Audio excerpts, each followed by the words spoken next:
இன்னும் எத்தனை பேர் இதே கேள்வி கேட்பீங்க? பனையூரை விட்டு வெளியே வாங்க ஃபர்ஸ்ட், பனையூரை விட்டு வெளியே வாங்க ஃபர்ஸ்ட், பனையூர்ல எல்லாம் பண்றீங்க ஃபர்ஸ்ட், வெளியே வாங்க அப்படின்ட்டு எத்தனை கமாண்டு, எத்தனை பேர் பேசிக்கிட்டு இருக்கீங்க? நம்ம தளபதி நான் கட்சி ஆரம்பிக்கிறதுக்கு முன்னாடி நம்ம இவரெல்லாம் அரசியல் வரமாட்டா அப்படின்னாங்க. நம்ம அரசியலுக்கு வந்தாரு. அரசியல் வந்ததுக்கு அப்புறம் கட்சி பேர் அனௌன்ஸ்மெண்ட் பண்ணவே இல்ல, இதெல்லாம் ஒரு இது அப்படிங்கிற மாதிரி கேட்டாங்க. அதையும் பண்ணாரு.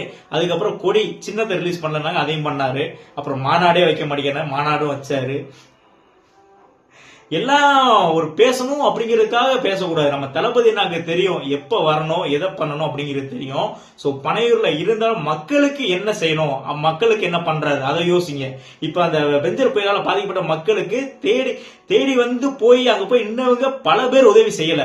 ஆனா நம்ம தளபதி பனையூர்ல ஆபீஸ்ல அவங்க வர வச்சு பேசி அவங்களுக்கு என்ன வேணுமோ நல்லா பொறுமையா பேசி உட்கார்ந்து நல்லா ஃப்ரீயா பேசினாரு.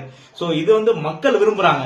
சோ உடனே வெளியே வரலாம் வைக்கல அப்படின்ட்டு யாரும் பேச வேணாம். இது வந்து ஒரு சம்பிரதாயத்துக்காக செய்யறது தான் அதெல்லாம். ஆனா நம்ம தளபதி ரியலா உதவி செய்யணும் அப்படிங்கிற ஒரு மனசு உள்ளவர். சோ அதனால இதுக்கப்புறம் வந்து செயலை மட்டும் பாருங்க, சம்பிரதாயத்துக்காக போய் நிக்கிறத பார்க்க வேணாம்.